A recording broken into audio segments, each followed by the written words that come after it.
Hi, guys. So we're going to continue our reading today of Michael Vey, and you're going to do an activity with the read aloud. And last time we read where we left off, Michael Vey was in the principal's office and he was getting a detention because he was stuffed in a locker. So we're going to keep reading, starting at the top of the page. Please go ahead and follow along. He signed a tardy excuse note and handed it to me. Give that to your teacher. You can go back to your class now, Mr. Vey. Thank you, sir, I said, not entirely certain what I was thanking him for. I walked out of his office and slowly down the long, empty corridor to biology. The hallway was lined with posters made by the Basketball Boosters Club with messages like, Go Warriors, Sink the Vikings, that sort of thing. Rendered in bright poster paints, I got my backpack from my locker, then went to class. My biology teacher, Mr. Poulsen, a short, balding man with thick eyebrows and a massive comb-over, was in the middle of lecturing and stopped mid-sentence at my entrance. Glad you decided to join us, Mr. Vey. Sorry, I was at the principal's office. Mr. Dahlstrom said to give this to you. I handed him my note. He took the paper without looking at it. Sit down. We're reviewing for tomorrow's test. Every eye in the class followed me as I walked to my desk. I sat in the second row from the back, just behind my best friend Austin Liss, who is one of the smartest kids in the universe. Austin's name looks European or something, but it isn't. His mother named him that because he was born in Austin, Texas. It was his private curse that she had spelled it wrong. I suspect that Austin was adopted, because I couldn't figure out how someone that smart could come from someone who couldn't spell the name of the city she lived in. But even if Austin's mom wasn't the brightest crayon in the box, I liked her a lot. She spoke with a Texan accent and called everyone honey, which may sound annoying, but it wasn't. She was always nice and kept a supply of red licorice in their pantry just because she knew I liked it and my mother didn't buy candy. Austin never got shoved into his locker, probably because he was wider than that. Not that Jack and his friends left him alone. They didn't. In fact, he had suffered the ultimate humiliation from Jack and his friends. He'd been pantsed in public. How'd it go with Dahlstrom? Austin whispered. I shook my head. Brutal.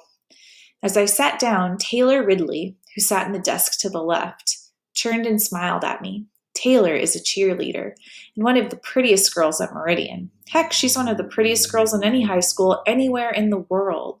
She has a face that could be on the cover of a beauty magazine. Long, light brown hair and big brown eyes, the color of maple syrup. Since I'm being completely honest here, I'll admit that I had a crush on her from the second I first saw her. It took me less than a day to realize that so did everyone else at Meridian. Taylor was always nice to me. At first, I hoped she was nice because she liked me. But really, she's just one of those people who is nice to everyone. Nice or not, it didn't matter. She was way out of my league, like 1,000 miles out of my league. So I never told anyone about my secret crush, not even Austin, who I told everything. Some dreams are just too embarrassing to share. Anyway, whenever Taylor looked at me, it made my tics go wild. Stress does that to people with Tourette's. I forced myself not to blink as I sat down and pulled my biology book out of my backpack. That's the thing about my tics. If I try real hard, I can delay them, but I can't make them go away. It's like having a bad itch. You can ignore it for a little while, but it's going to build up until you scratch. I've learned tricks to hide my tics. Like sometimes I'll drop a pencil on the ground. Then when I bend down to get it, I'll blink or grimace like crazy. I'm sure the kids around me think I'm really clumsy because sometimes I'll drop my pencil 4 or 5 times in one class. Anyway, between Mr. Dahlstrom and Jack and Taylor, I was blinking like an old neon sign. Poulsen started up again. Okay, class, we're talking about electricity and the body. I sing the body electric, said the poet Whitman. Who, pray tell, can explain what role electricity plays in the body? He panned the room with his dusty gaze, clearly disappointed with the lack of participation. You better know this, people. It's on your test tomorrow.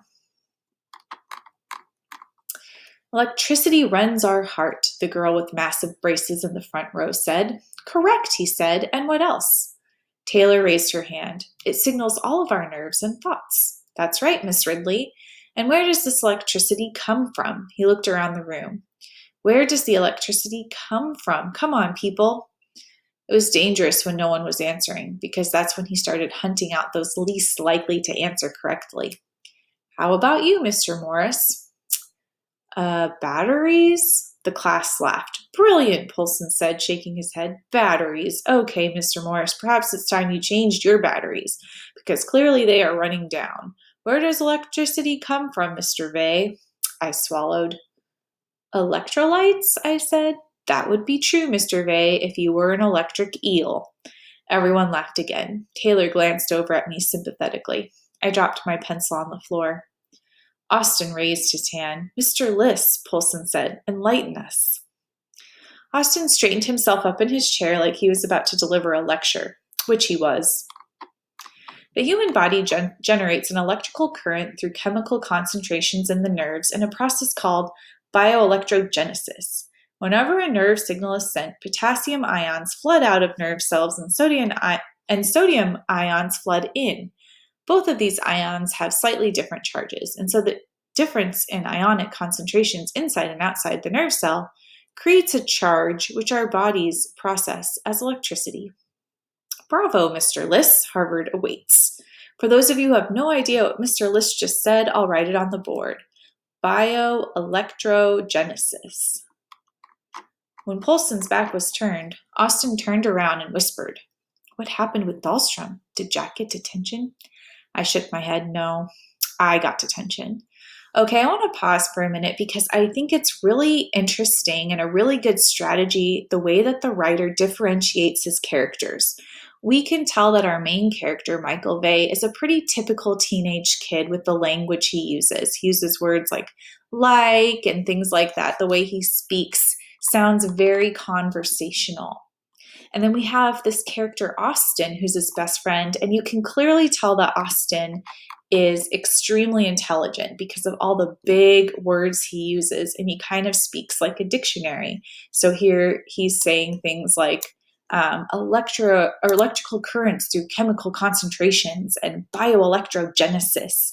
So using all these big words and speaking like a dictionary, we can clearly see the difference in personality between Michael Vey, who's really chill and laid back and conversational, and Austin, who's very intelligent and speaks in kind of these more elaborate sentences. All right. His eyebrows rose. For getting shoved into your own locker? Yeah, Dahlstrom's a tool. That I know. All right, next chapter, the cheerleader. That Wednesday felt like one of the longest days in school ever. I had no idea that it wasn't even close to being over. After the final bell rang, Austin and I walked to our lockers, which were next to each other. Want to come over and play Halo? Austin asked. Can't. I've got detention, remember? Oh, yeah. I'll knock on your door when I get home. Austin and I live just 2 doors from each other in the same apartment building. I won't be home. I have clogging lessons at 4. Ugh, I said. It was hard to imagine Austin doing any physical activity. But dancing with a bunch of 7-year-old girls wearing black patent leather tap shoes was like a bad car wreck. Gross. But you just have to look. You've got to get out of that, man. If anyone here finds out, you are ruined for life. I know, but the clogging teacher's my mom's cousin, and Mom says she needs the money and I need the exercise. It's still cruel, I said, shutting my locker. I'll see you tomorrow. He put out his fist. Bones, I said, bumping his fist, even though I was sick of doing it. I mean, it was okay the first million times. I'm going to pause again because I noticed one strategy that the writer is using to kind of show us the main character's personality is using a lot of hyperbole. So hyperbole is when a writer exaggerates, and our main character does this all the time. He says things like, Wednesday felt like one of the longest days in school ever, and we fist bumped a million times. So he does a lot of this. He did it in the last chapter too, where he was exaggerating. I can't remember what he said now. But he does this quite a lot, so pay attention and see if you can notice when he really exaggerates. Okay, let's keep reading. The hallways were crowded with students as I walked with my backpack down to the lunchroom. Miss Johnson, a young, new English teacher, had just been assigned to supervise detention, which I thought was a good thing. She was reputed to be cool and nice, which I hoped meant she might let us out early. I walked up to her. I had to force myself not to tick. "I'm Michael Vey. I'm here for detention." She smiled at me like I'd just arrived at a dinner party. "Hi, Michael. Welcome." She looked down at her clipboard and marked my name on her roll. "Go ahead and pick a table." The smell of lunch still lingered in the air, which was punishment of its own. And I could hear the lunch workers behind the metal window screens preparing for tomorrow's disaster. There were 3 other students in detention, 2 boys and 1 girl. I was smaller than all of them, and the only one who didn't look like a homicidal psychopath. As I looked around the room for a place to sit, the girl looked at me and scowled, warning me away from her table. I found a vacant table in the corner and sat down. I hated being in detention, but at least today it wouldn't be a complete waste of time. I needed to study for Polson's test. As I got my books from my pack, I noticed that my shoulders still hurt a little from being crammed into my locker. I tugged on my collar and exposed a bright red scrape. Fortunately, I had gotten my fingers out of the way just in time to not have the door slammed on them. I wondered if anyone would call my mom about the incident. I hoped not. She had a stupid job she didn't like, and I didn't want to make her day any worse than it already was. Just 20 minutes into detention, Miss Johnson said, "All right, that's enough. Time to go." I scooped my books into my pack and threw it over my shoulder. "See you tomorrow," I said to Miss Johnson. "See you tomorrow, Michael," she said pleasantly.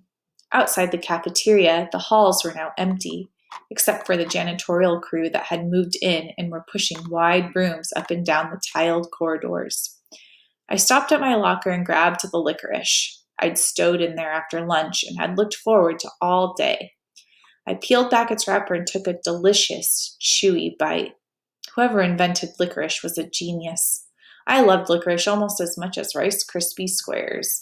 I swung my pack over my shoulder, then walked out the south door, glad to finally be home. All right, we're going to actually stop right there for today. Hope you enjoyed the reading, and I look forward to reading the next chapter with you guys. Bye.